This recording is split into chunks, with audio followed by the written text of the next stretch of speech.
24-এর এই যে July August যে বিপ্লবটি যে অভ্যুত্থানটি হয়ে গিয়েছে, সেখানে অনেক গণহত্যা হয়েছে, অনেক ছাত্রকে হত্যা করেছে, অনেক মায়ের বুক খালি হয়েছে।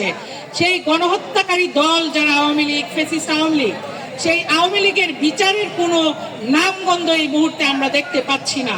যেই দল গণহত্যা করেছে, এই খুনি হাসিনার দল, ফ্যাসিস্ট আওয়ামী লীগের যারা গণহত্যার সঙ্গে জড়িত ছিল, তাদের প্রত্যেককে আমরা বিচারের কাঠগড়ায় দাঁড় করাবো ইনশাআল্লাহ।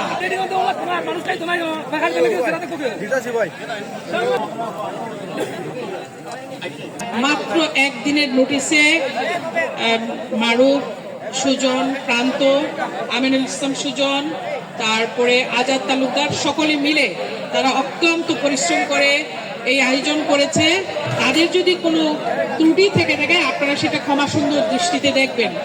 ইফতারের ঠিক পূর্ব মুহূর্তে আসলে বক্তব্য শোনার মতন মানসিকতা কারোর থাকে না বলে আমি মনে করি, এবং তখন মানুষ আল্লাহর কাছে আসলে চায় যে কোনো দোয়া যদি থাকে সেটা আমরা করি, বা আমরা সেই দোয়াটা চাই যে আল্লাহর কাছে।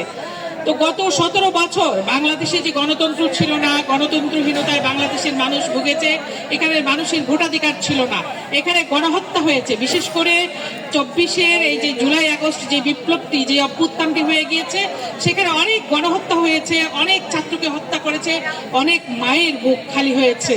সেই গণহত্যাকারী দল যারা আওয়ামী লীগ, ফ্যাসিস্ট আওয়ামী লীগ, সেই আওয়ামী লীগের বিচারের কোনো নামগন্ধ এই মুহূর্তে আমরা দেখতে পাচ্ছি না।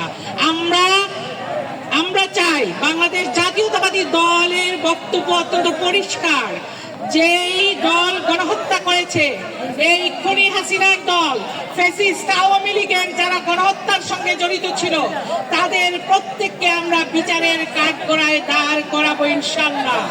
এই বাংলার মাটিতে অতীতে যেমন কোন খুনির জায়গা হয়নি, ভবিষ্যতেও তেমনি হবে না। তাই এই গণহত্যাকারী দলকে বিচারের কাঠগড়ায় দাঁড় করাতে হবে, তাদের বিচার করতে হবে, কারণ বিচার না করে তাদেরকে রেহাই দেওয়া যাবে না, তাদেরকে বিচার করতেই হবে। এটা গেল একটা ইস্যু। আরেকটা ইস্যু হচ্ছে তারা যে বাংলাদেশের মানুষের ভোটাধিকার হরণ করেছিল, সেই ভোটাধিকার কিন্তু এখন আমরা ফেরত পাইনি।